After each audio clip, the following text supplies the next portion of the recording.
ஐயோ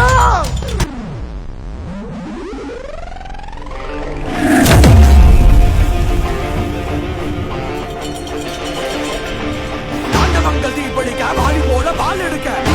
சூர வேட்டையாட போறா அழகாத காலம் போல மீச முறுக்கி வாழா இவன் முன்ன நின்னாலே நமனுக்கும் கொலை நடக்கும் இவன் பேர சொன்னாலே சிவனுக்கும் படபடுக்கும் இவனால எட்டு திக்கும் ஆறு கூட்டம் எக்க தக்கும் எங்க வாழ்க்கை அவர் தான் நாங்க எல்லாம் அவர் பக்கம்